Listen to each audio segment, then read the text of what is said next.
બોલો શ્રી કૃષ્ણ કનૈયા લાલ કી જય. ભાગવત ભગવાન કી જય. શ્રી કૃષ્ણ ગોવિંદ હરે મુરારે, હે નાથ નારાયણ વાસુદેવ, જીવ હે પિબસ્વામૃતમે તદેવા, ગોવિંદ દામોદર માધવેતી, ગોવિંદ દામોદર માધવેતી. સચ્ચિદાનંદ રૂપાય વિશ્વતપત્યાદિ હેતવે,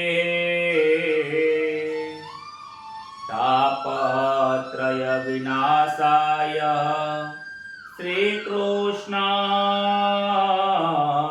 વયમ નમઃ.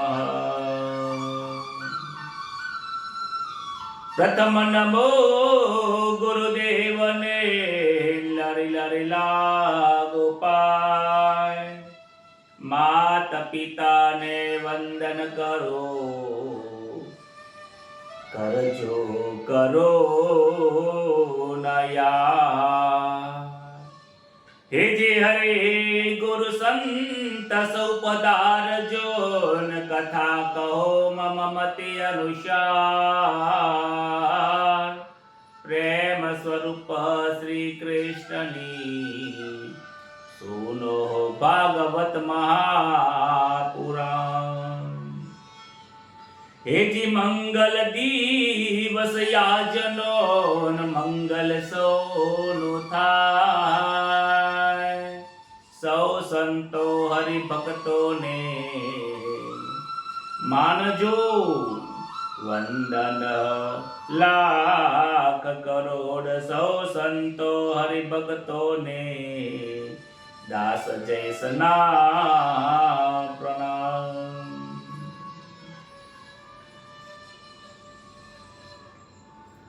પરમ કૃપાળુ શ્રી પરમાત્મા નું જે નામ છે એ પતિતને પાવન કરવા વાળું છે.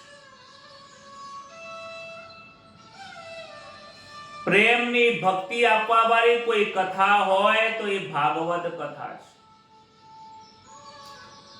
હરિના રસની જે મીઠી મીઠી વાતોને હૃદયને સ્પર્શ કરી જાય એવી કોઈ કથા હોય તો એ ભાગવત કથા છે. પુષ્ટિ માર્ગની આ ભક્તિ છે. આ ભક્તિ ની અંદર પોતાના સ્વ સુખનો વિચાર કરવામાં આવતો નથી, એમાં ભગવાનના સુખનો વિચાર કરવામાં આવે. વિદુર ભક્તિમાં આપણે જોયું હતું, વિદુરજી કહે છે કે આપણા ઘરે ભગવાન આવશે તો દુખી થશે. મૈયા યશોદા પણ એવું જ કહ્યું છે કે જો મારા લાલાને મથુરામાં જો ફાવે તો ભલે ત્યાં સુખી થાય. ગોપીઓ અને કૃષ્ણ, રાધા અને કૃષ્ણ, માં યશોદા, નંદ બાબા અને કૃષ્ણનો જે પ્રેમ છે, ગૌ માતા અને કૃષ્ણનો જે પ્રેમ છે, વ્રજના દરેક રજ અને વ્રજવાસીઓની સાથેનો જે કૃષ્ણનો પ્રેમ છે એ અનન્ય શુદ્ધ ભાવ છે. પ્રેમનો બીજો અર્થ રાધા થાય છે. પ્રેમનો બીજો અર્થ મીરા થાય છે. પ્રેમનો બીજો અર્થ કરવો હોય તો આ શ્રીમદ ભાગવત થાય છે. કહે છે સંસારના લોકોથી પ્રેમ થાય તો મનુષ્ય દુખી થાય, ઈશ્વરની સાથે પ્રેમ થાય તો મનુષ્ય સુખી થાય છે. 10મા સ્કંદના પૂર્વાર્ધ પછી ઉત્તરાર્ધ આવે છે. હવે રાજસ લીલાની શરૂઆત થાય છે. રાજસ ભક્તોનો મનનો નિરોધ કરવા માટે જાય છે. સર્વ પ્રકારના જીવોને શ્રી કૃષ્ણ પોતાના તરફ ખેંચી લે છે અને આનંદનું દાન કરે છે. 10મા સ્કંદના ઉત્તરાર્ધની અંદર શરૂઆત જરાસંઘથી થાય છે. જ્યારે આ દેહની ઉંમર થઈ જાય, શરીર વધી જાય, ઉત્તરાવસ્થા આવે છે, એનું નામ જરાસંઘ છે. જરા એટલે જર્જરિત થઈ ગયેલું. જ્યારે આ શરીર જર્જરિત થઈ જાય છે ત્યારે જરાસંઘનો પ્રવેશ થાય છે. શ્રી કૃષ્ણએ 17 વખત આ જરાસંઘને હરાવ્યો છે. 18મી વખત કાર યૌવનની સાથે આવ્યો છે. ભગવાન શ્રી કૃષ્ણને વૃદ્ધપણું આવ્યું નથી, જરાસંઘે કંઈ કર્યું નથી, પરંતુ આપણે આ સંસારમાં રહીએ છીએ ને માટે આ જરાસંઘ આવે છે અને આપણને પરેશાન કરે છે. ભગવાન કહે છે કે જે નિર્દોષ છે, પ્રેમની ભક્તિ કરે છે, નિર્વિકાર છે, 5 વિષયોથી અલિપ્ત રહે છે, એને જરાસંઘ એટલે વૃદ્ધાવસ્થા કંઈ કરતી નથી. કાર યૌવન લડવા આવે છે. કાર યૌવન એટલે શું? કાર યૌવન એટલે આપણો સમય. આ કથાને સિદ્ધાંતમાં લેવાની છે. કાર યૌવનની કથા સાંભળીને ભૂલી જશો તો કોઈ દાડો નહીં વળે, પરંતુ કાર યૌવનની કથા સાંભળીને, જરાસંઘની કથા સાંભળીને એમાંથી બોધ લેવાનો કે કોણ જરાસંઘ છે અને કોણ કાર યૌવન છે. આ શરીર ઉપર કાર એક દિવસ ચડાઈ કરે છે અને એક દિવસ આ શરીરને છોડવું પડે છે. કોઈ ભાડાના મકાનમાં રહેવા ગયા હોય, 6 મહિના, 12 મહિના, 2-4 વર્ષ, 5 વર્ષ, 10 વર્ષ સુધી ભાડે રહો, પછી મકાનના ભાડે એ મકાનના માલિક થવાય? એ મકાનના માલિક થઈએ તો કોર્ટમાં જવું પડે, લડવું પડે, કેટલાય દુઃખોનો સામના કરવો પડે, છેવટે ફેસલો તો મકાન માલિક જોડે જાય. ભાડુઆતના હાથમાં એ મકાન નથી આવતું.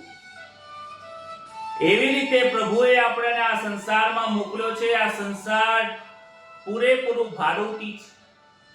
આ દેહ આપણને આપ્યો છે રહેવા માટે કે તું આ દેહમાં રહેજે હે જીવાત્મા, પરંતુ આ દેહને પોતાનો માની લીધો છે.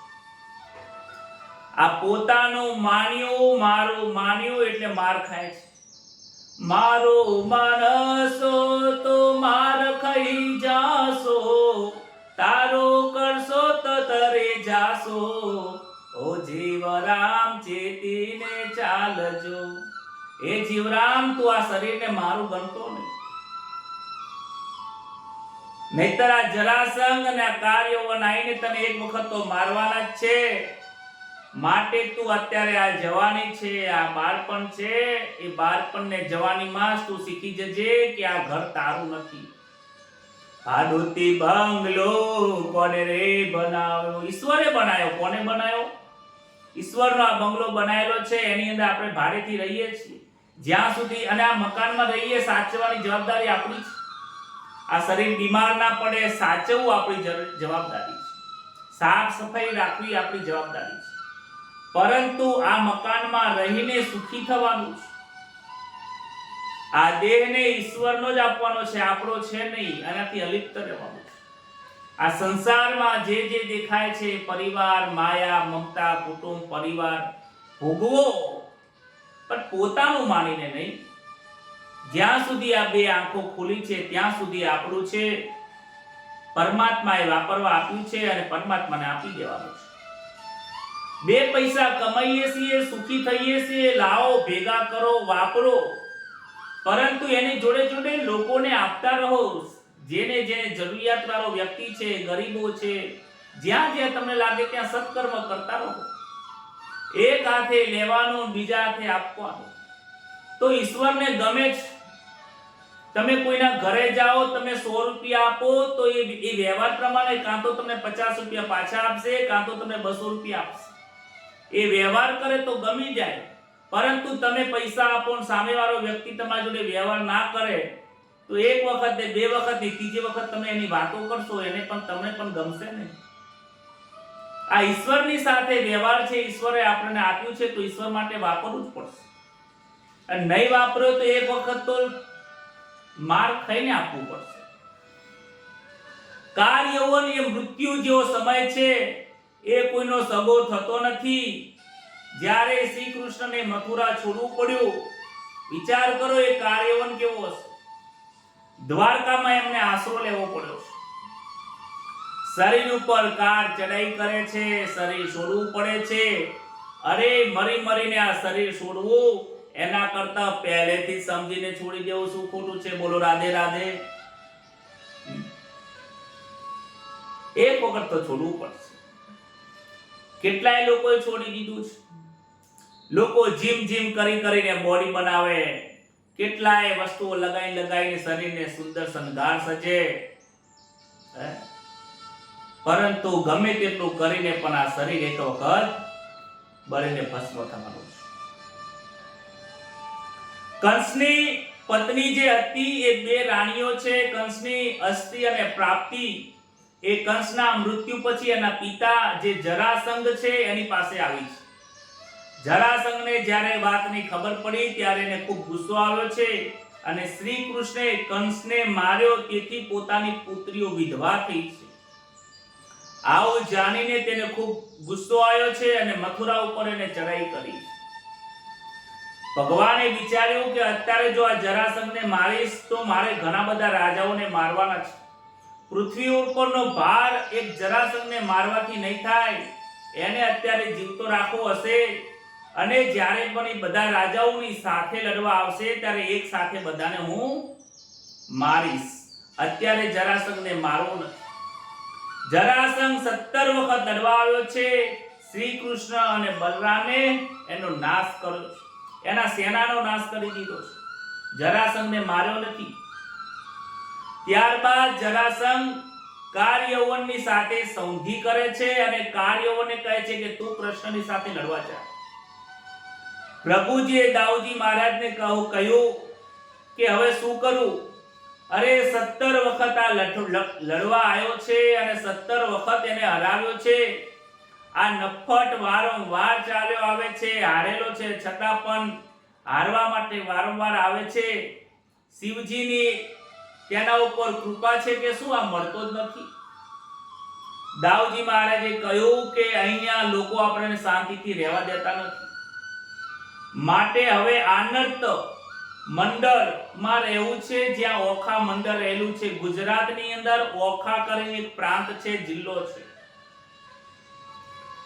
એ આનર્ત મંડળ તરીકે પહેલા ઓળખવામાં આવતું. કહે છે કે મારે મથુરા છોડી ત્યાં ગુજરાતમાં ત્યાં જવું છે.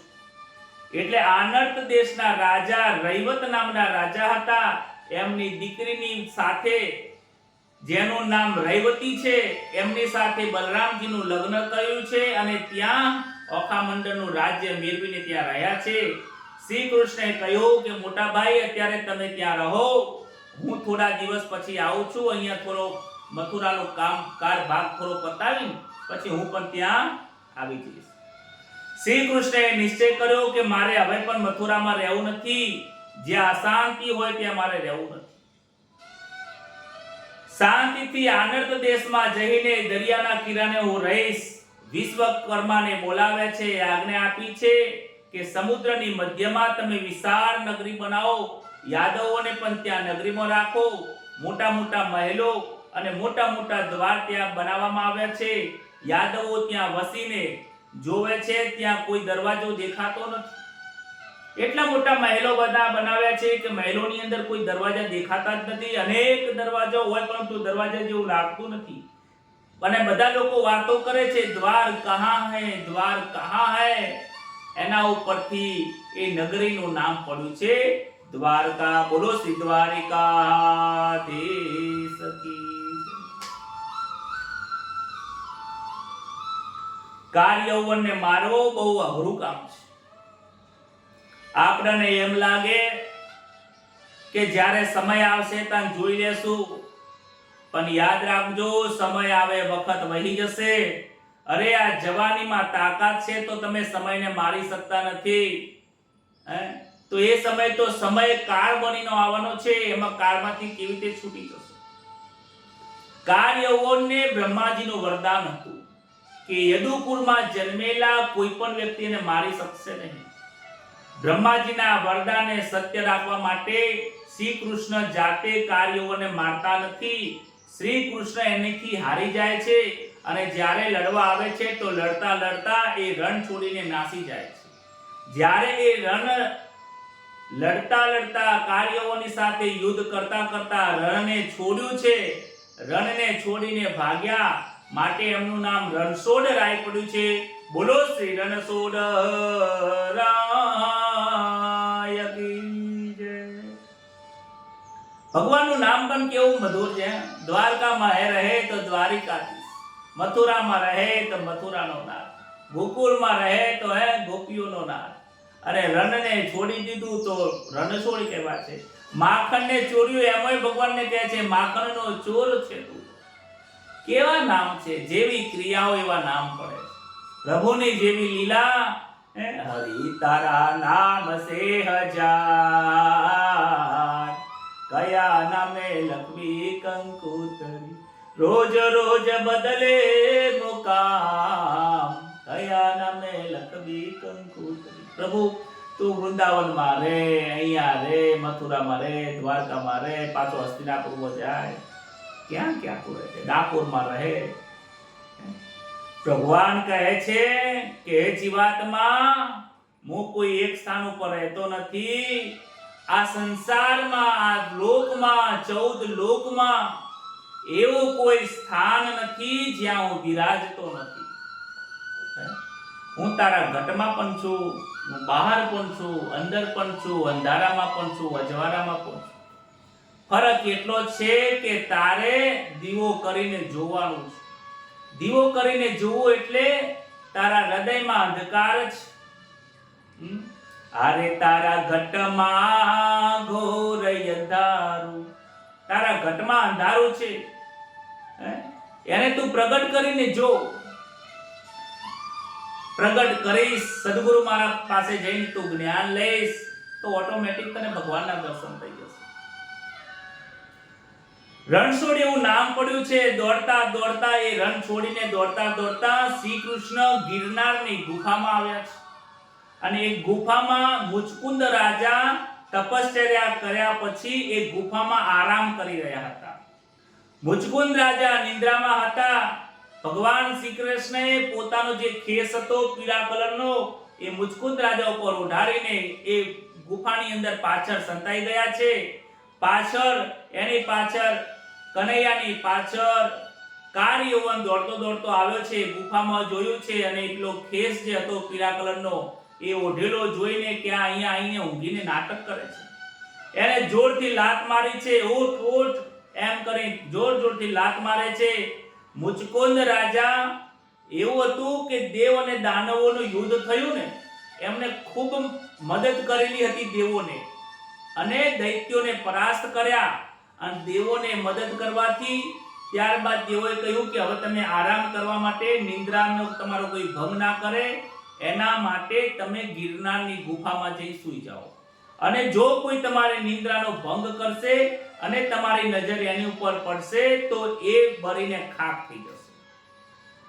કાળ યૌવન મુચકુંદ રાજાને લાતો મારે છે, જગાડે છે. એક નૈયા ઓઠ ઓઠ એમ કરીને કાળ યૌવન એને લાત મારે છે. ત્યારબાદ કાળ યૌવન આંખો ખુલે છે અને એના ઉપર દ્રષ્ટિ પડતા જ એ બળીને રાખ થઈ ગયો. ત્યારબાદ જોરથી એક પ્રકાશ થયો છે. શ્રી કૃષ્ણ બહાર આવ્યા છે. ચતુર્ભુજ મુચકુંદ મહારાજને દર્શન આપ્યા છે. શ્રી કૃષ્ણની સ્તુતિ કરે છે કે હે મહારાજ, હે પ્રભુ, વર્ષોથી અનેક સમયથી હું પીડાયેલો હતો. તમારા દર્શનની ઘણી આશા હતી. આજે તમે મને સામેથી દર્શન આપ્યા છે. પ્રભુ, તમે મને હવે ઉગાડી લો. તમારી મને અનન્ય ભક્તિ આપો. કહે છે કે સર્પના મુખમાં રહેલા દેડકાની જેવી સ્થિતિ હોય છે. નાથ, આ સંસારના જડ પદાર્થોમાં મારું મન એવું મૂંઝાઈ ગયું છે કે નથી હું સંસારમાં જઈ શકતો અને નથી હું ભગવાન તમારી ભક્તિ કરી શકતો. માટે આ સંસાર છૂટી જાય એવી મને ભક્તિ આપો. હું મારા મનને સમજાઈ શકું એવી ભક્તિ આપો. શ્રી કૃષ્ણ મુચકુંદને કહે છે કે હે રાજન, તમારી ભક્તિ ખૂબ સારી છે, પરંતુ હજીએ પણ તમે ભક્તિની અંદર અધિકારી બન્યા નથી. હજી પણ તમને ક્યાંક સૂક્ષ્મ વાસનાઓ છે. જવાનીમાં તમે ઘણું બધું વિલાસી જીવન જીવ્યા છે. જ્યારે વિલાસી જીવન જે વ્યક્તિ જીવે છે એને માર ખાય છે. તમારે આ જન્મમાં હજી પણ થોડું પ્રારબ્ધ બાકી છે, ભોગવવું પડશે. માટે તમે આ જન્મમાં બને એટલું ભગવાનનું ભજન કરો, ઈશ્વરનું ભજન કરો. એ ભજન થકી તમારે હજી પણ એક જન્મ લેવો પડશે અને એ જન્મની અંદર તમને બ્રાહ્મણનું શરીર મળશે. દ્વાપર યુગનો અંત થશે અને કળિયુગની અંદર મુચકુંદ રાજા, હે રાજન, તમે નરસિંહ મહેતા તરીકે તમારો જન્મ થશે અને તમે દ્વારિકાધીશની ખૂબ પૂજા કરજો, ભક્તિ કરજો. અનન્ય ભક્તિ તમને પ્રાપ્ત થશે અને ત્યાં મારા તમને દર્શન થઈને તમારો મોક્ષ થશે. હે રાજન, તમારે હજી પણ એક જન્મ લેવાનો બાકી છે. મુચકુંદ રાજાની કથા ઉપરથી સ્પષ્ટ બતાવે છે કે યુવાનીમાં વિલાસી પૂર્વક જીવન જીવ્યા હોય ને તો મોક્ષ થતો નથી. તેવા મનુષ્યને અનન્ય ભક્તિ મળવી બહુ મુશ્કેલ છે. વૃદ્ધાવસ્થામાં ઈશ્વર ભજન કરવાથી આ જન્મ સુધરી જાય છે, એટલેથી પૂરું નથી થઈ જતું. ઘણા લોકો માને છે કે ઘરમાં સવારમાં ઉઠીને 2 અગરબત્તી કરીને ઘરમાં ધુમાડા કરે, દીવો અગરબત્તી કરી જતા રહે, બીજા દાડે હવાર પડે એ નહીં ધોઈને આવ્યો હોય, રૂમાલ પહેરેલો, નાયેલો રૂમાલ પહેરેલો, અઠવાડિયાથી તો ધોઈલો ના હોય અને કહે છે હું ભક્તિ બહુ કરું છું. અગરબત્તીની ભક્તિ રે, દીવાબત્તીની ભક્તિ રે, તો સાચી નહીં ઠરે રે જી. એ અનન્ય ભક્તિ વિના નહીં આવે તારો પાર. શુદ્ધ પ્રેમ વિના નહીં આવે તારો પાર. અગરબત્તીની ભક્તિ રે, દીવાબત્તીની ભક્તિ રે, એ તો સાચી નહીં ઠરે રે. આ ભજનમાં એવું નથી કહેવામાં આવતું કે તમે અગરબત્તી ના કરશો, તમે ભગવાનના દીવા ના કરશો, એમ નથી કહેવામાં આવ્યું. આને સમજવું બહુ અઘરું છે. ઘણા લોકો એવું માને છે કે મેં ભગવાનની અગરબત્તી કરી અને સવાર સાંજ દીવો કરું છું એટલે મારી ભક્તિ થઈ ગઈ. આટલેથી ભક્તિ પરિપૂર્ણ નથી થઈ જતી. આપણે આખી ભાગવતની કથા સાંભળી, આ કથાની અંદર એક દીવાબત્તીની ને અગરબત્તી કરીને ભક્તવાનને ભજન ભગવાનની પ્રાપ્તિ થઈ ગઈ હોય એવું એક પણ ઉદાહરણ 18 પુરાણ, 36 શાસ્ત્ર, 4 વેદમાં કોઈ ઉદાહરણ નથી. જેમને પણ ભગવાનની પ્રાપ્તિ થઈ છે એ અનન્ય ભાવ આપ્યો છે, અનન્ય પ્રેમ આપ્યો છે. આ શ્રી કૃષ્ણ એમની પાસે હોવા છતાં પણ મુચકુંદ રાજાને કહે છે કે અનન્ય ભક્તિ તમારે નરસિંહ મહેતાના જન્મમાં થશે. તમને હવે ભગવાનની જે ભક્તિ જાગી છે આ વૃદ્ધ અવસ્થામાં આવી છે. એનો મતલબ એવો નથી કે અત્યારે ભક્તિ ના કરશો. તમારે શરૂઆત તો કરવી જ પડશે. ક્યાંથી શરૂઆત કરો? ગીતાજીમાં અર્જુનને કીધું છે કે હે અર્જુન, મારી ભક્તિની શરૂઆત તું ક્યાંય પણથી કર, પરંતુ શુદ્ધ ભક્તિથી તું શરૂઆત કરીશ તો એક દિવસ, આજે નહીં તો કાલે, કાલે નહીં તો પરમે તું મને પ્રાપ્ત થઈશ. પણ તું ભગવાનની ભક્તિ કરવા માટે શરૂઆત તો કર. કલ કરેશો આજ કર, આજ કરેશું. ઘણા લોકોને એમ માને છે કે ઉંમર હજી વાર છે, હજી તો પૈસા કમાવાની ઉંમર છે, હજી તો છોકરા પૈણાવવાના બાકી છે, હજી તો પૌત્રને મોટા કરવાના બાકી છે. કોને ખબર કે એના મોટા કરવા માટે તમારી પાસે સમય છે કે નહીં? બોલો રાધે રાધે. આપણી પાસે સમય નથી, એક ક્ષણ પણ નથી. પરીક્ષિત રાજાની પાસે 7 દિવસ હતા, આપણી પાસે 7 દિવસ નથી. કાલે શું થવાનું છે અરે આ ભાગવતની કથા આપણે પૂરી સાંભળી શકીશું કે નહીં સાંભળી શકીએ એક ક્ષણની ખબર નથી, તો શું કામ રાહ જુઓ છો? કાલ કરવાનું છોડી દો, આજે જ કરવાનું ચાલુ કરી દો. બાળક એમ કે પરીક્ષા આવશે તારે ભણીશું, તો શું એ વાતમાં કોઈ તથ્ય લાગે છે? એ યોગ્ય નથી. એવી જ રીતે પ્રભુની ભક્તિ, આજે સમય મળ્યો છે, 2 માળા 5 માળા ધીમે ધીમે શરૂઆત કરો, મનને મનાવો, સમય વેડફશો નહીં. ભગવાનનું નામ ને ચિંતન વારંવાર ચાલુ રાખો. હરતા ફરતા લેવું નામ મારે, ભજવું શ્રી ભગવાન. રસોઈ બનાવતા બનાવતા ભગવાનનું નામ લો. સિરિયલ જોતા જોતા રસોઈ ના બનાવશો.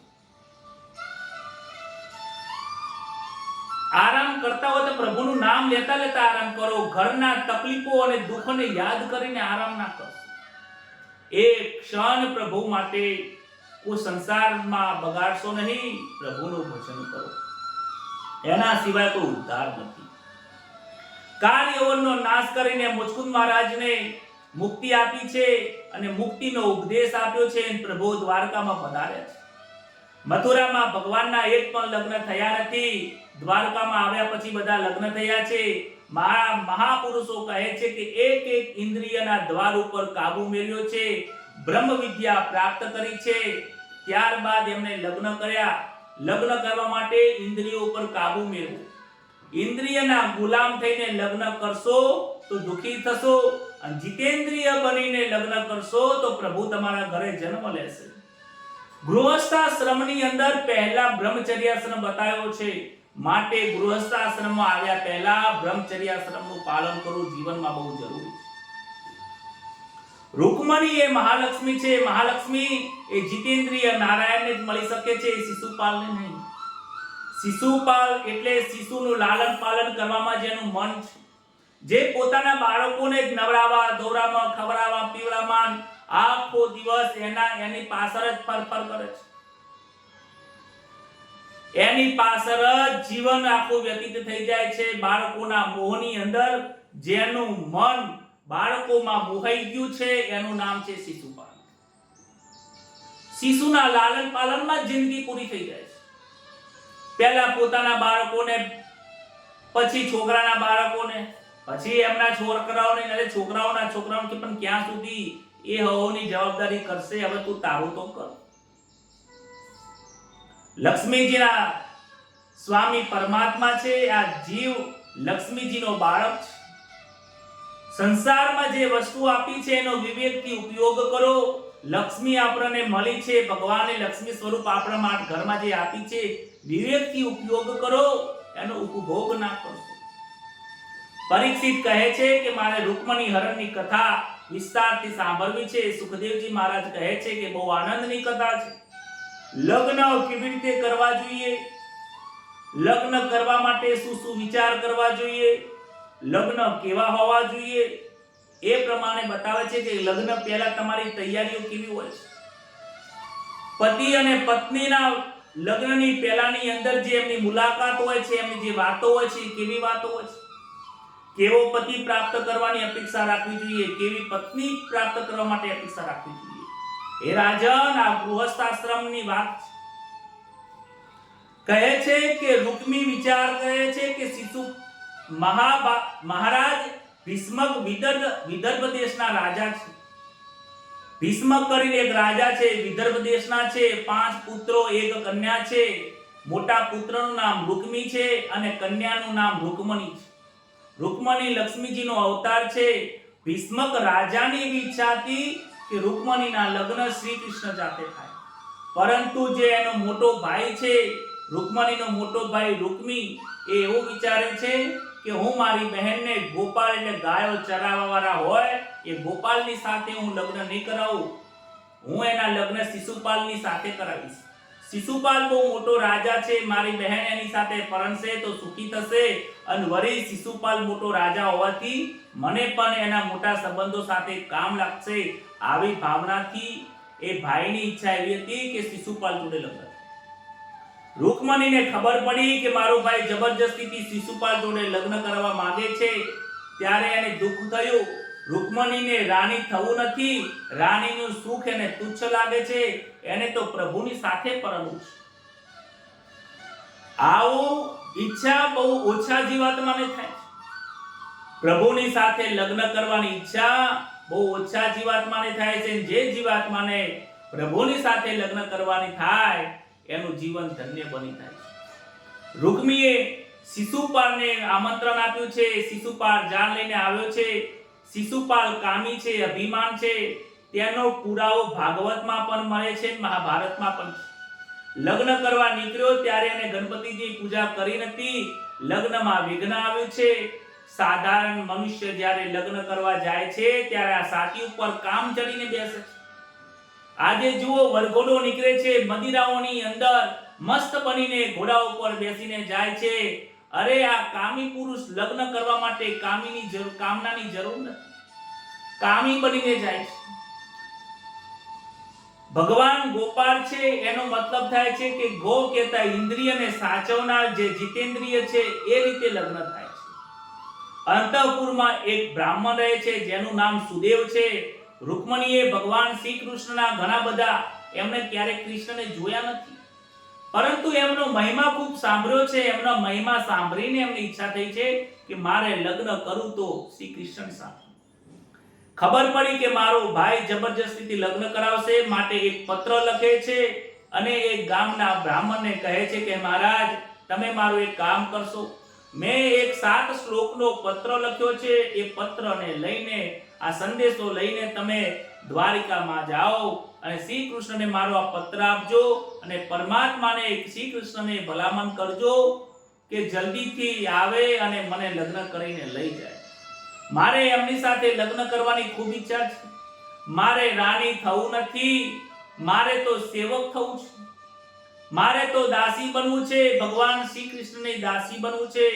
મારા પત્રની અંદર જે પણ છે એ તમે પ્રભુને આપો. ત્યારે મહારાજ કહે છે કે જરૂરથી હું જઈશ. રૂકમણીનો એ પત્ર ભગવાન શ્રી કૃષ્ણ જોડે લઈને જાય છે. દ્વારિકામાં બ્રાહ્મણ આવે છે અને શ્રી કૃષ્ણ એમનું વંદન કરે છે, પૂજા કરે છે, પૂછે છે કે તમારું આવવાનું કારણ. રૂકમણીજીએ મને આ પત્ર આપ્યો છે. એ પત્ર લઈને તે વાંચે છે. પત્રમાં લખ્યું છે કે મારે કામી પુરુષની સાથે લગ્ન કરવા નથી. કામી પુરુષ ને કામી રાજાઓ તો શિયાળ જેવા હોય છે, તેમનું નામ લેવું મને ગમતું નથી. મારે રાજાની રાણી થવું નથી. હું તો નિષ્કામ છું, તમે પણ નિર્વિકાર છો, નિષ્કામ છો. મારે તો નિર્વિકાર પતિ જોઈએ, જેના જીવનમાં કોઈ વિકાર નથી, કોઈ આશા નથી, કોઈ તૃષ્ણા નથી, નિર્દોષ છે. એવા વ્યક્તિ જોડે મારે લગ્ન કરવા છે. જે તમે છો, મારી ઈચ્છા છે કે હું તમારી સાથે લગ્ન કરું. નિષ્કામ શ્રી કૃષ્ણ છે, નિર્વિકાર રૂકમણી છે. આ જીવ અને શિવનું મિલન છે. સુખદેવજીને થયું છે કે પરીક્ષિતને આ લગ્નની વાત સાંભળે અને તેની લગ્ન પણ ભગવાનની સાથે કરવાની ઈચ્છા થાય તો એનો મોક્ષ થશે. સુખદેવજી મહારાજ પણ કથા એ રીતે કરે છે કે આ પરીક્ષિતને પણ ઈચ્છા ભગવાન જોડે કરવાની ઈચ્છા છે. આ જીવ પરમાત્મા જોડે લગ્ન કરવાની ઈચ્છા જાગે તો જ પરમાત્માની પ્રાપ્તિ થાય છે, નહીતર પરમાત્માની પ્રાપ્તિ થતી નથી. લગ્ન કરવા એટલે શું? મારે પણ ભગવાન જોડે શ્રી કૃષ્ણ જોડે લગ્ન કરવા, પરંતુ એ લગ્ન કોને કહેવાય કે આપણી જે સુરતા છે, આપણું જે મન છે, આપણે જે ચિંતન કરીએ છીએ, મનના જે વિચારો છે, એ વિચારો આપણા સંસારના વસ્તુમાં સ્થિર થાય છે. એ સંસારની વાતોમાં સ્થિર ના કરતા આપણું મન ઈશ્વરના નામની અંદર સ્થિર કરવું, ઈશ્વરના મહિમામાં સ્થિર કરવું, ઈશ્વરના ચરણોમાં સ્થિર કરવું, એનું નામ એ સુરતાને ભગવાનની સાથે લગ્ન કરવા. ઘણા મહાન સંતો થઈ ગયા છે. સુરતાબાઈના લગ્નના વિવાહ ગાયા છે કે મને તો પ્રભુની સાથે લગ્ન થયા છે. મીરાબાઈનું પણ ભજન છે. એ ભજન મને બહુ એટલું બધું યાદ નથી, પણ એમને પણ સુરતાબાઈના લગ્ન બહુ સરસ ગાયા છે કે મારે તો ગિરધર નાગરના ગુણ બીજા કોઈના નહીં. મારે તો એક જ સ્વામી સામર્યા સાથે હું લગ્ન કરી ચૂકી, બાકી બીજો કોઈ મારો પતિ નથી. સામર્યાને પતિ માનીને ચાલે છે. દરેક લોકો પરમાત્માની સાથે લગ્ન કરવાની જો ઈચ્છા થાય તો એનું જીવન ધન્ય બને. રૂકમણીનો પત્ર વાંચે છે. અક્ષર ઉપરથી મનુષ્યની બુદ્ધિ પરખાઈ જાય છે. પત્રમાં બહુ વિસ્તાર કર્યો નથી.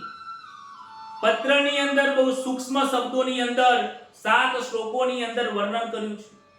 અને એ કેવું વર્ણન છે ને એના ઉપરથી મનુષ્યની પારખ થઈ જાય છે. માણસના લખાણ ઉપરથી પરખાઈ જાય, માણસની બોલી ઉપરથી પરખાઈ જાય, માણસની આંખો ઉપરથી પરખાઈ જાય, માણસના ભાવ ઉપરથી પરખાઈ જાય છે. પારખ શક્તિઓ ઘણી બધી હોય છે. ભગવાન શ્રી કૃષ્ણ રૂક્ષ્મણીના જે 7 શ્લોકનો જે પત્ર લખ્યો છે એના ઉપરથી પારખી જાય છે. એમાં જે 7 શ્લોકમાંથી 6 શ્લોકો છે એમાં ભગવાનના મહિમા કર્યો છે. ભગવાનના સદગુણોનું વર્ણન કર્યું છે.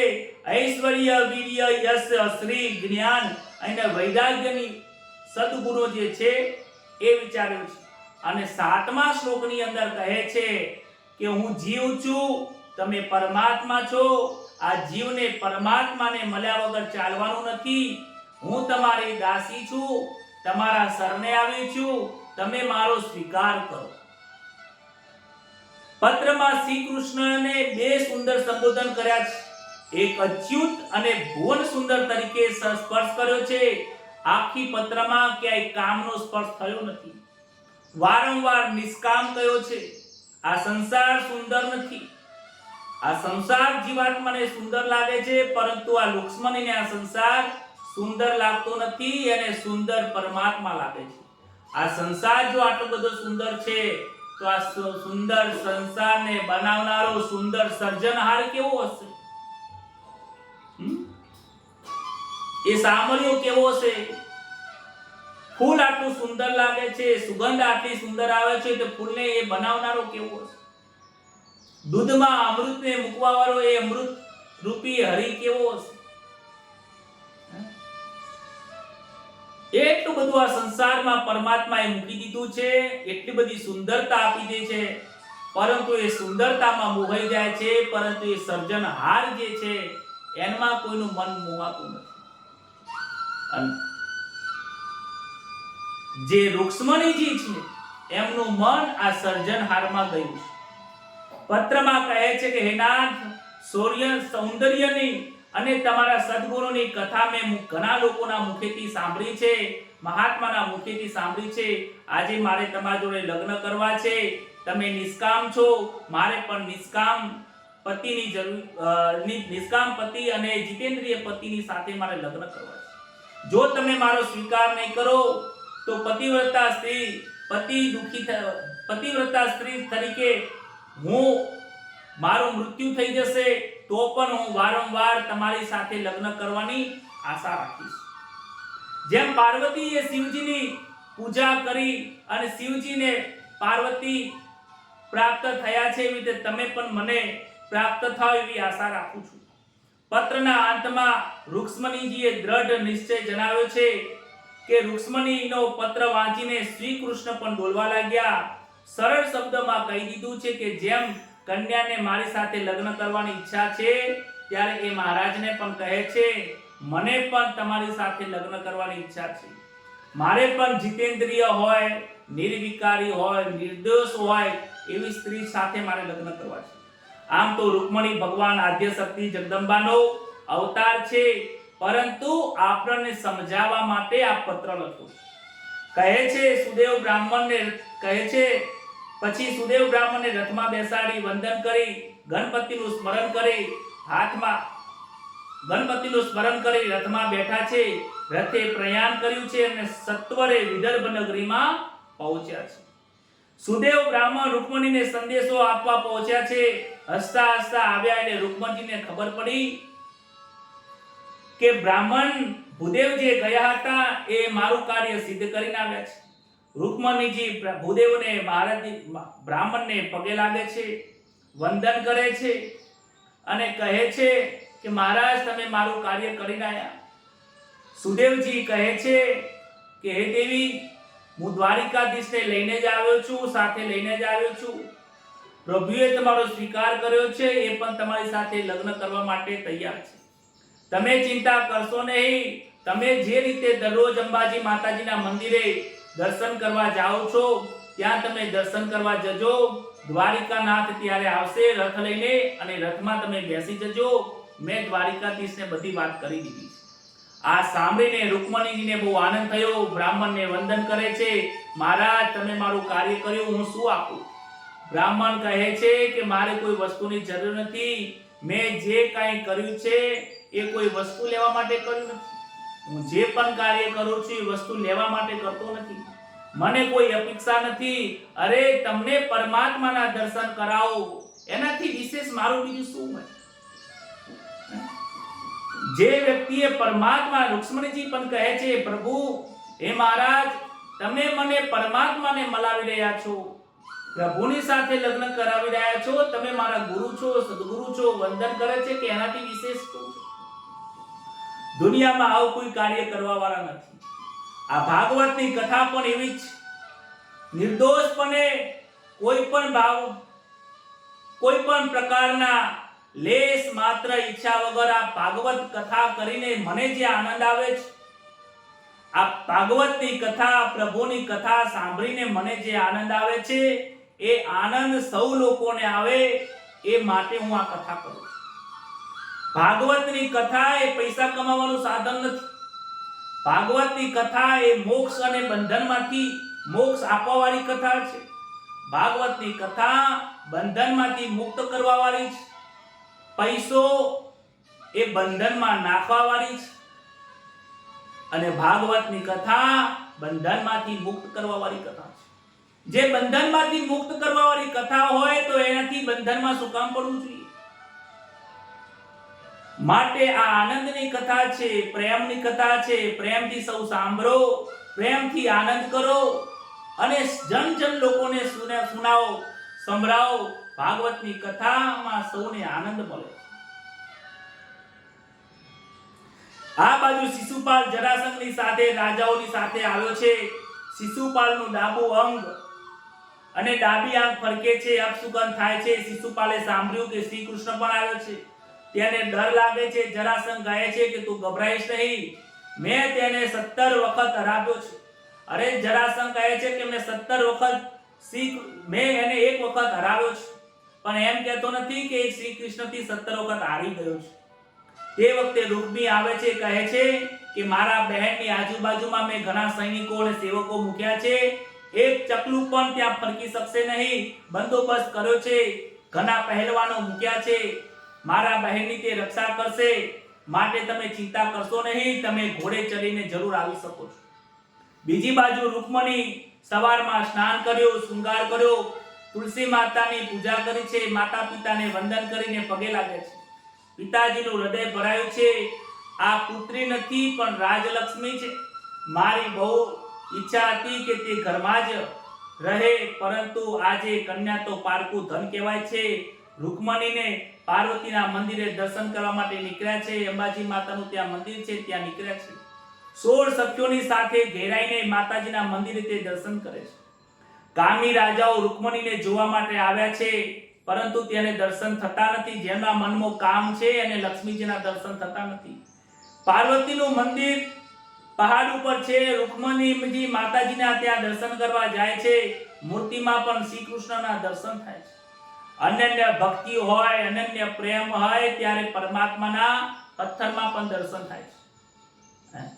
આજે જીવાત્માને, આ લોકોને પથ્થરમાં ભગવાન દેખાય છે, પણ આ જાગતો જે જીવ છે, બોલે છે, ખાય છે, પીવે છે, એ જીવાત્મામાં ચૈતન્ય જે બેસી રહ્યો છે, એ જ આ કાર્ય કરી રહ્યો છે. એમાં જીવાત્માને દર્શન થતા નથી. નાના નાના પ્રાણી માત્રમાં, જીવ માત્રમાં દર્શન થતા નથી, અને પથ્થરમાં દર્શન થાય છે. ભગવાન કહે છે કે એ સામાન્ય દર્શન છે, એ પરિપૂર્ણ દર્શન નથી. જે સૌમાં હરિને દર્શન કરે છે એ જ પરમાત્માના દર્શન છે. રૂકમણીજી માતાજીના ચરણમાં માથું મૂક્યું છે, પ્રાર્થના કરે છે કે હું રોજ તમારી પૂજા કરું છું, બસ એટલું ચાહું છું કે પરમાત્મા જોડે મારા લગ્ન થાય એવું કરું. પાર્વતીના જે માળા હતી, માતાજીના જે ગળામાં કંઠની માળા હતી, એ રૂકમણીના માથામાં એ પડી છે. માતાજીએ આશીર્વાદ આપ્યા છે, શુભ સકન સંકતો થયા છે. રૂકમણીજી પૂજા કરીને બહાર આવ્યા. કામાંધ રાજાઓ રૂક્ષ્મણીની તરફ જોવે છે અને તેઓ કુભાવથી જોવે છે. રૂક્ષ્મણજીને ઠીક લાગ્યું નહીં. માતાજીને થોડો ગુસ્સો આવ્યો. આંખોમાંથી તેજ પ્રગટ થયું છે અને સહન ન થવાથી દરેક કામી રાજાઓનો ત્યાં ખાડામાં પડ્યા છે. સંહાર થઈ ગયો છે.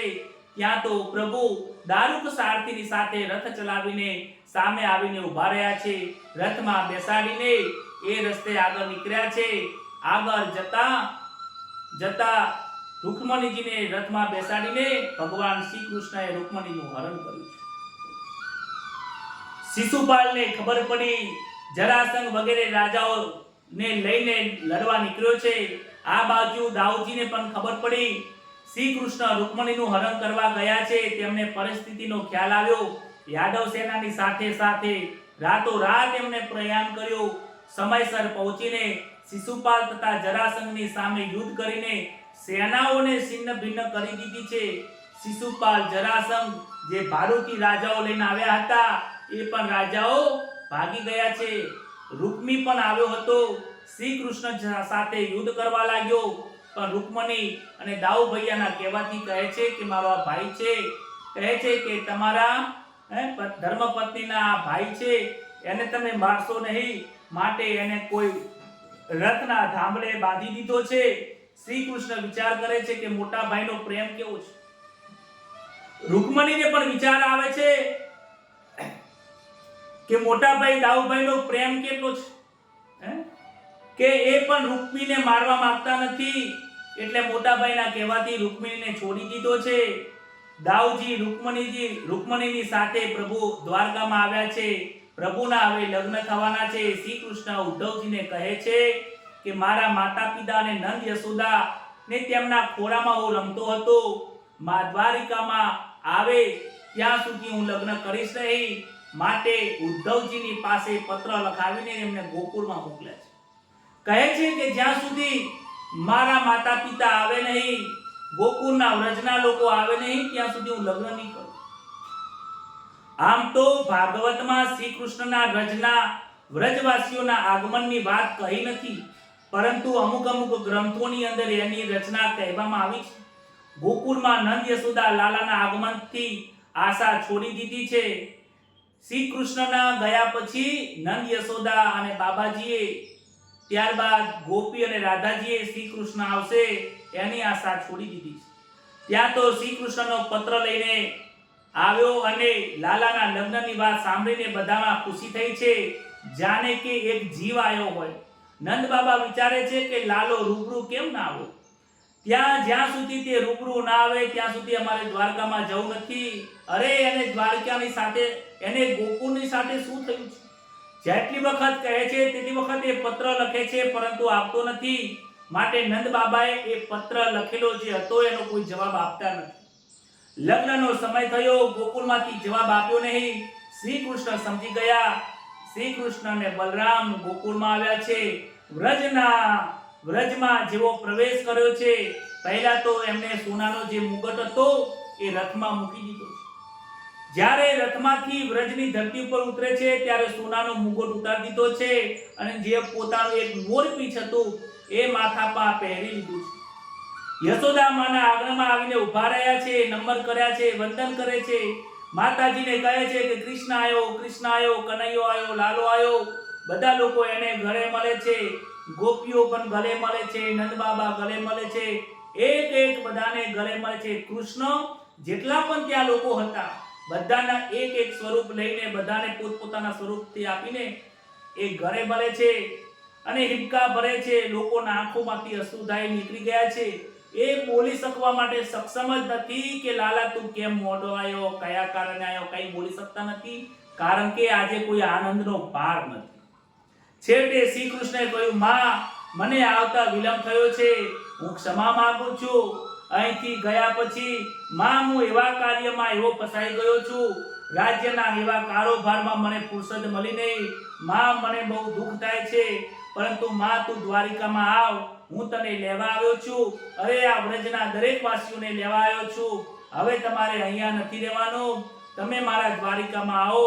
તમે નહીં આવો તો હું લગ્ન નહીં કરું, નહીં તો તમારો લાલો આ કુંવારો રહી જશે, તમે મારી સાથે સારો.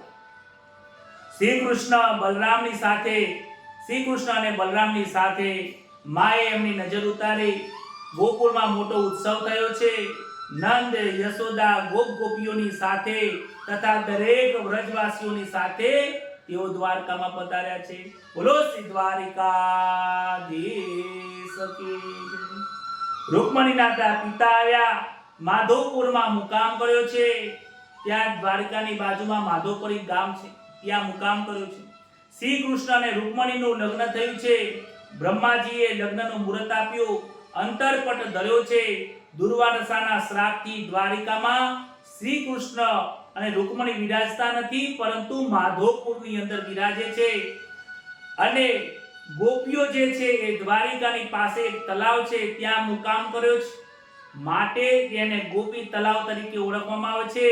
શ્રી કૃષ્ણ નારાયણ છે, રૂકમણી એ મહાલક્ષ્મી છે.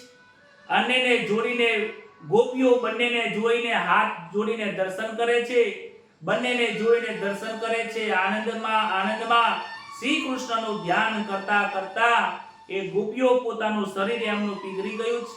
શ્રી કૃષ્ણ એમના ચરણ વિંદમાં જઈને લીન થયા છે. ગોપીઓના એક એક અંગ માટી થઈ ગયા છે અને એમના ભગવાનના ચરણમાં રહે છે. આજે લોકો એમને એમનાથી ચંદન બનાવીને એ માટીનું ચંદનના લોકો આજે ચાંદો કરે છે, જેને ગોપી ચંદન કહે છે. શ્રી મહાપ્રભુજીની બેઠકમાં પણ ગોપી ચંદનનો ખૂબ મોટો મહિમા છે. મહાપ્રભુજીએ પણ ભાગવતનો પાઠ કર્યો છે. રૂકમણીજીને ત્યાં પ્રદ્યુમ્નનું પ્રાગટ થયું છે. પ્રદ્યુમ્નએ પણ શંભાસુરનો વધ કર્યો છે. ભગવાન શ્રી કૃષ્ણ અને રૂકમણીજીના વિવાહ સંપન્ન થાય છે.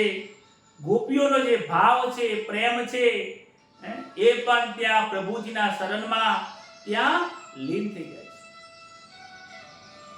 ત્યારબાદ ભગવાન શ્રી કૃષ્ણએ બીજું લગ્ન સત્યભામા સાથે, ત્રીજા લગ્ન જાંબવતી સાથે, ચોથા લગ્ન યમુનાજી સાથે, પાંચમો મિત્ર વૃંદાની સાથે, છઠ્ઠું લક્ષ્મણાજીની સાથે, સાતમું લગ્ન નાગનજતી સાથે અને આઠમું ભદ્રા સાથે થયું છે. આ પ્રમાણે ભગવાને 8 લગ્નો કર્યા છે, 8 પટરાણીઓ છે. અને થોડો વિચાર કરવામાં આવે તો આ 8 પટરાણી કોણ છે? પરમાત્માએ જ્યારે સૃષ્ટિની રચના કરીને ત્યારે 8 પ્રકૃતિઓનો 8 પ્રકારની પ્રકૃતિને જન્મ આપ્યો હતો. અને એ પ્રકૃતિ કોની છે? પરમાત્માની છે. એ પ્રકૃતિને આજ લોકો પોતાની કરી બેઠે છે એટલે દુખી થાય છે. આ સંસારમાં 8 પ્રકૃતિ વિરાજમાન છે. ત્યારબાદ ભગવાનના 16,000 કન્યાઓની સાથે વિવાહ થાય છે. એ વિવાહની જે કથા છે બહુ સમજવાને લાયક છે. કહે છે કે જે 16,000 જે કન્યાઓની સાથે લગ્ન કર્યા એ વેદોની 16,000 ઋચાઓ છે. આદર્શ ગૃહસ્થાશ્રમ બતાવવા માટે એમને અનેક કન્યાઓ સાથે લગ્ન થયા છે. કહેવા છે કે ભૌમાસુર નામનો એક અસુર હતો, એને અલગ અલગ કન્યાઓને એ બંધી બનાવી લેતો હતો. જે પણ કન્યા દેખાય કન્યાને બંધી કરી લે, જે પણ કન્યા દેખાય એને બંધી કરતો હતો. એમ કરતા કરતા ભૌમાસુરે પોતાના જીવનમાં 16,000 કન્યાઓને કેદમાં પૂરેલી હતી. ભગવાન શ્રી કૃષ્ણ એક દિવસ આવીને આ ભૌમાસુરનો વધ કર્યો છે અને 16,000 કન્યાઓને તેના ત્રાસમાંથી, એના કેદમાંથી, એના બંધનમાંથી મુક્ત કરે છે. ત્યારબાદ એ 16,000 કન્યા ભગવાન શ્રી કૃષ્ણના શરણમાં આવે છે. અમને 2 હાથ જોડીને વંદન કરે છે કે પ્રભુ અમારી જિંદગી તો પૂરેપૂરી આ બંધનમાં, આ ભૌમાસુરના બંધનમાં, કેદમાં નીકળી ગઈ. અમારા કોઈ માતા નથી, કોઈ પિતા નથી, કોઈ બંધુ નથી, કોઈ પરિવાર નથી, કોઈ પતિ નથી, અમારો કોઈ સ્વામી નથી, અમારું કોઈ ઘર નથી, ક્યાં જઈશું? હે પ્રભુ, આજે અમે તમારા શરણમાં આવ્યા છો. તમે આ શરણમાં જે પણ કોઈ આવે છે, હે પ્રભુ તમે એનો સ્વીકાર કરો છો, તમે મારો સ્વીકાર કરો. ભગવાનના શરણમાં જે જીવાત્મા શુદ્ધ ભાવથી આવે છે એનો શરણમાં સ્વીકાર કરે છે. ભગવાન કહે છે કે તમે ચિંતા ના કરશો, આજથી તમારા બધાનો સ્વામી હું છું, તમારા બધાનો પતિ હું છું, તમારી બધાની સાથે હું લગ્ન કરું છું અને આજથી તમારા બધાનું જીવનનું પાલન કરું એ મારી જવાબદારી છે. ત્યારે ભગવાને 16,000 કન્યાઓ સાથે એમને લગ્ન કર્યા અને 8 પટરાણીઓ એટલે 16,108 થાય છે ટોટલ. એ બધાની સાથે ભગવાને જે જીવાત્મા ગયા છે બધાની સાથે લગ્ન કર્યા. જરા વિચાર કરશો તો ખ્યાલ આવશે. વેદના તાત્પર્યમાં ભોગ નથી પરંતુ ત્યાગ છે. પ્રેમમાં ત્યાગ હોય છે અને મોહની અંદર અપેક્ષાઓ હોય છે. શ્રી કૃષ્ણએ બતાવ્યું છે કે સર્વની સાથે સ્નેહ કરો પરંતુ કોઈની જોડે આસક્ત ના બનશો. પુત્ર હોય કે પત્ની હોય, દીકરી હોય, સાસુ સસરા, માતા પિતા, કુટુંબ, સમાજ, પરિવાર, પડોશી, તમારા જે પણ સંબંધીઓ છે એમની સાથે સ્નેહ કરો, આસક્ત ના થશો, વાસનાના ગુલામ ના બનશો. શ્રી કૃષ્ણએ પોતાના જીવનમાં આદર્શ ગૃહસ્થાશ્રમ બતાવ્યો છે. શ્રી કૃષ્ણ સર્વ રાણીઓની સાથે પ્રેમ કરે છે પરંતુ વાસનાથી આસક્ત નથી. ભોગ એમની બુદ્ધિ નથી, એમની બુદ્ધિ નિષ્કામ છે. શ્રી કૃષ્ણની સેવા કરતા કરતા એક દિવસ એવો થયો કે રૂકમણીજીને એક વખત અભિમાન આવ્યું કે હું સર્વ રાણીઓમાં શ્રેષ્ઠ છું અને પ્રભુ મારામાં આસક્ત છે એટલે પ્રભુ મારી પાસે રહે છે. પ્રભુના ચરણની સેવા કરી રહ્યા છે. મનમાં અભિમાન આવ્યું. ભગવાન વિચાર કરે છે કે લક્ષ્મીજીના મનમાં અભિમાન આવે, જેના કોઈ મારા ભક્તના મનમાં અભિમાન આવે તો એ મને સહન થતું નથી. ત્યારે કહે છે કે આ અભિમાનને મારે તોડવું પડશે. શ્રી કૃષ્ણ કહે છે કે હે દેવી કે તમે મારી સાથે લગ્ન કેમ કર્યા? તમે મારી સાથે લગ્ન કેમ કર્યા? હું તો ગોવાળ છું, હું તો ગાયને ચરાવવા વાળો છું. તમે મારી સાથે લગ્ન કર્યા એ ખોટું કર્યું છે કે તમે બીજા કોઈ વ્યક્તિ જોડે લગ્ન કર્યા હોત, કોઈ રાજા જોડે લગ્ન કર્યા હોત તો તમને ઘણું બધું સુખ અને સાહેબી મળો. તમે ખોટા લગ્ન કર્યા છે મારી પાસે.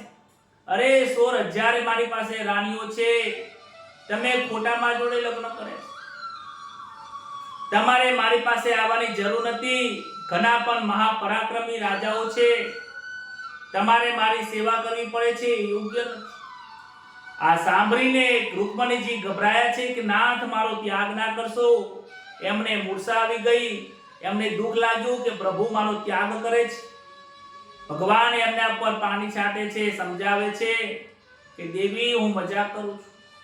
રૂકમણીજી બે હાથ જોડીને માફી માંગે છે, વંદન કરે છે. પ્રભુ મારામાં અભિમાન આવી ગયું હતું કે હું પટરાણી છું તમારી, પણ હું તમારી પટરાણી નથી, હું તમારી દાસી છું. સ્વામી બનવામાં સુખ નથી, સેવક બનવામાં જેટલું સુખ છે. જીવનમાં પ્રભુના દાસ બનો, પ્રભુના સેવક બનો, તો જ તમને આનંદ થશે, તો જ પરમાત્માની પ્રાપ્તિ થશે. આજની આ કથાને આદર્શ જે ગૃહસ્થાશ્રમ હતો એ આદર્શ ગૃહસ્થાશ્રમ આપણા જીવનમાં યાદ રાખવાનો છે. આ મન અનેક વિષયોમાં વાસનામાં જઈને ભટક્યા કરે છે. એ વિષય વાસનામાં ન જાય એના માટે પ્રેક્ટિસ કરો, કોશિશ કરો, પ્રયત્ન કરો. એના માટે વારંવાર પ્રભુનું નામનું સ્મરણ કરો, વારંવાર પ્રભુનું ચિંતન કરો. જેટલી પણ આપણી આ કથાઓ છે એ કથાને વારંવાર વાંચો, સાંભળો. એક કથાને વારંવાર સાંભળો, સાંભળીને એનું મનન કરો, ચિંતન કરો. જ્યારથી આ કથાની શરૂઆત કરી છે ત્યારથી વારંવાર એનું ચિંતન કરો. મન બીજે ક્યાંય જતું જ નથી. રાત્રે સપના પણ પ્રભુના આવે, બપોરે સૂઈ રહો, આરામ કરો, કોઈની સાથે વાત કરો તો પ્રભુની વાત કરો. કોઈના જોડે ગપ્પા મારશો નહીં, ગપ્પામાં સમય વેડફશો નહીં. ઘરમાં કોઈની જોડે નિંદા કરશો નહીં. કુટુંબ કબીલાની વાતો કરીને ખોટા પોટલા બાંધશો નહીં. આદર્શ ગૃહસ્થાશ્રમ રહો, પતિની સેવા કરો, પત્નીને માન આપો, મા બાપની સેવા કરો, પરિવારને દરેકની લોકોની સાથે સ્નેહથી રહો, પરંતુ આસક્ત થશો નહીં. એ જ વાતની સાથે આજની કથાને સુખદેવજી મહારાજ અને દ્વારિકાધીશના શરણમાં મૂકીએ છીએ. બોલો શ્રી કૃષ્ણ કનૈયા લાલ કી જય. હરે રામ રામ રામ સીતા રામ રામ રામ સીતા રામ રામ રામ રાધે શ્યામ શ્યામ સીતા રામ રામ રામ રાધે શ્યામ શ્યામ શ્યામ સીતા રામ રામ રામ રાધે શ્યામ. હરે રામ રામ રામ હરે હરે હરે કૃષ્ણ કૃષ્ણ કૃષ્ણ હરે હરે. બોલો શ્રી દ્વારિકાધીશ કી જય. ભાગવત ભગવાન કી. નમઃ પાર્વતી પતये હર મહાદેવ. સૌને રાધે રાધે, જય શ્રી કૃષ્ણ. ભગવાન આ જીવાત્માના લગ્ન ભગવાનની સાથે કરવાના છે. આજની કથા હતી. ખૂબ પ્રભુનું ભજન કરજો, આનંદ કરજો, પરમાત્માને પ્રાપ્તિ થાય એવા વિચારો કરજો, સંસારના વિચારો ના કરતા. એ જ વાત સાથે સૌને રાધે રાધે, જય શ્રી કૃષ્ણ, શુભરાત્રિ. ચેનલને સબસ્ક્રાઇબ કરજો. આપણી કથા ધીમે ધીમે ધીમે પરીક્ષિત રાજાને હવે મોક્ષ થાય, આપણા પિતૃઓને પણ મોક્ષ થાય તે તરફ જઈ રહી છે. અમાવસ્યાના દિવસે શું કરવું એ હું તમને જરૂર બતાવીશ. પિતૃઓની પૂજા કરવાની અને પૂજા કરીને એમનું વિસર્જન એમને કેવી રીતે કરવું એમનું પૂરેપૂરી માહિતી હું ગ્રુપમાં જરૂરથી મોકલી દઈશ. કેટલા વાગે એમનું વિસર્જન કરવું, કેવી રીતે કરવું, એનો સમય કયો છે, બધું હું તમને જણાવીશ. આ વિડીયોને દરેક લોકો સુધી મોકલજો અને હંમેશા જો તમને આનંદ આવ્યો તો જોડાયેલા રહેજો. જય શ્રી કૃષ્ણ. રાધે રાધે.